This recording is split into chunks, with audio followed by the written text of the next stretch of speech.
2026 सितंबर या नवंबर में इमरान खान की जमानतें हो जाएंगी। अक्टूबर का जो प्रोटेस्ट था उसमें इमरान खान की बहनों की गिरफ्तारी के दायमी वारंट गिरफ्तारी जारी कर दिए गए और कहा गया है कि जहां पे भी मिलें उनको गिरफ्तार करके तो अदालत में पेश किया जाए। आज़ाद कश्मीर का इलेक्शन है वो टोटली बिल्कुल मुतनाज़ा बना दिया गया है। महमूद अचकज़ई साहब जो कि लीडर ऑफ द अपोजिशन है, उनके अपना वो जो उनकी पार्टी के इंट्रा पार्टी इलेक्शंस हैं उनको भी उन्होंने गैर जानिबदार करार देते हुए अदालत ने उनकी भी सदारत उनकी पार्टी से वापस ले ली है।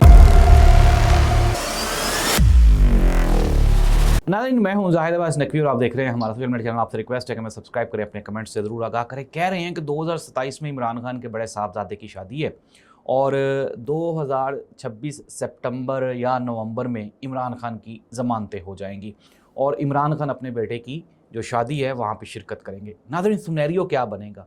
पीटीआई 5 अगस्त का एहतजाज करेगी, फिर वहाँ से एक मूवमेंट चलेगी, फिर इमरान खान की जेल तक ये बात पहुँचेगी और फिर इमरान खान की रिहाई होगी। क्या ये पॉसिबल है? तो इसका जवाब है नहीं। मौजूदा सूरत हाल में इमरान खान एस्टेब्लिशमेंट की कोई भी दी हुई गोली लेने के लिए तैयार नहीं है और अनटिल अनलेस, जब तक आप एस्टेब्लिशमेंट की गोली नहीं लेंगे वो तो आपको बाहर नहीं आने देंगे। आज राना सनाउल्लाह साहब ने कहा, उन्होंने कहा जी इमरान खान को जो 190 मिलियन पाउंड वाला केस है उसमें 2+2 जिस तरह 4 ठीक होते हैं बिल्कुल वैसे ही उनको सजा हुई है। 14 साल जेल काटनी होगी इमरान खान को। और दूसरी जानिब नाज़रीन ये कहा जा रहा है कि इमरान खान की जो बहनें हैं वो ये कह रही हैं कि 5 अगस्त को निकलें, अगर आप अपने हक़ के लिए निकल पड़ेंगे फिर उसके बाद इनकलाब आएगा और आपका लीडर आज़ाद हो जाएगा।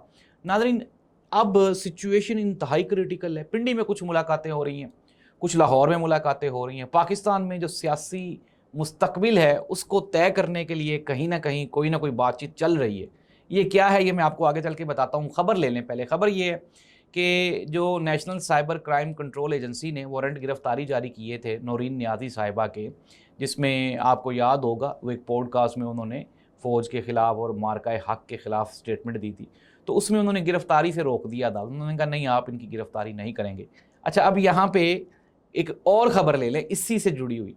अक्टूबर का जो प्रोटेस्ट था उसमें इमरान खान की बहनों की गिरफ्तारी के दायमी वारंट गिरफ्तारी जारी कर दिए गए और कहा गया है कि जहाँ पे भी मिलें उनको गिरफ्तार करके तो अदालत में पेश किया जाए। मुझे तो एक ना इस पाकिस्तान की अदालतों का, पाकिस्तान के कानून नाफिज करने वाले इदारों की एक पॉलिसी की समझ नहीं आती। कैदी, मुलजिम, मुजरिम वो वहीं पे अदालत में खड़ा होता है और ये उसको इश्तिहारी करार दे देते हैं। यार, अगर आप में इतनी हिम्मत है, कानून नाफिज करने वाले इदारों में अगर अपनी वो इम्प्लीमेंटेशन करवा सकते हैं तो वहीं पे गिरफ्तार कर लिया करें। नाज़रीन, क्या है, सियासी चालें चली जा रही हैं दोनों जानिब से। एस्टेब्लिशमेंट अपना खेल रही है, पाकिस्तान तरीके इंसाफ अपना खेल रही है, लेकिन इमरान खान जो है वो जहाँ पे डटा हुआ था वहीं पे डटा हुआ है। और मैंने आपको प्रोग्राम के शुरू में भी बता दिया कि हालात अभी बहुत लंबा फासला तय करेंगे, फिर जाके इमरान खान की वापसी होगी। इतनी आसान नहीं है। अब और एक बड़ी खबर ले लें। खबर ये है कि जिस तरह से आज़ाद कश्मीर में इलेक्शन हुए, एक पोलिंग स्टेशन ऐसा है जहाँ पे टर्न आउट 130% हो गया। अब वो 130% वाला टर्न आउट आप किसके साथ मैच करेंगे? मियां नवाज शरीफ साहब का जो पोलिंग स्टेशन था लाहौर में, डॉक्टर यास्मीन राशिद साहिबा वाला, वहाँ पे भी 120-130% हो गया था। तो नाज़रीन, इसके अलावा एक जगह पे ये भी कहा गया कि वहाँ पे 10,000 किसी पोलिंग स्टेशन पे वोट्स हैं तो वहाँ पे 13,000 14,000 वोट पड़ गए हैं।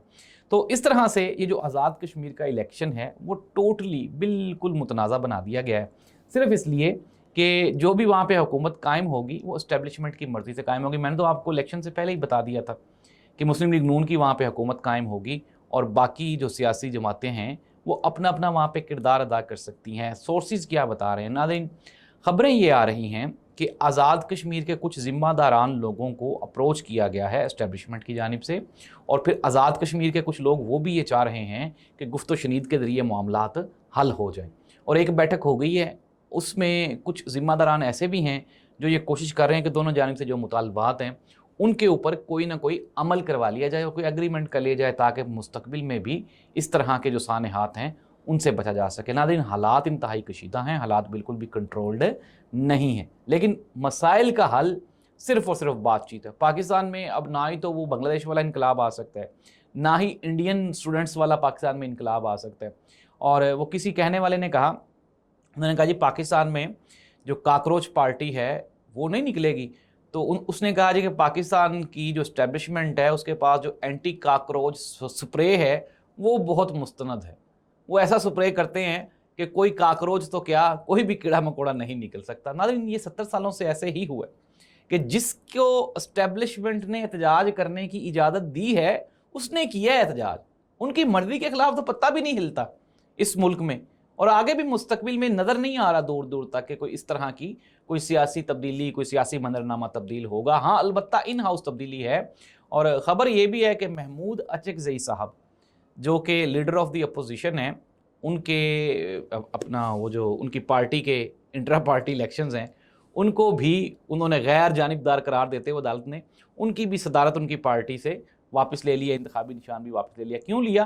क्योंकि ये कहा जा रहा था कि हो सकता है कि पाकिस्तान तहरीक इंसाफ कहीं आगे वाले जो इलेक्शंस आएंगे तो महमूद अचकज़ई साहब की पार्टी में वो इमर्ज ना हो जाए, मर्ज ना हो जाएं, और कहीं उनको वो वाला इंतखाबी निशान ना दे दिया जाए। तो नाज़रीन, इस तरह से पाकिस्तान में मैं तो ये कहता हूँ कि ये जो इलेक्शंस के ऊपर हम अपनी अफरादी क़ुव्वत इस्तेमाल करते हैं, पैसा ज़ाया करते हैं, इससे बेहतर तो यही है कि आप इन्हीं पैसों के साथ असम्बलियों को मज़ीद डेवलप कर दें और उनको मज़ीद फ़ंड्स जारी कर दें। अल्लाह करे इस मुल्क में अमन व अमान कायम हो जाए, महंगाई की शरह कम हो जाए और अवाम के मसाइल के ऊपर कोई बात करना शुरू कर दे। अल्लाह।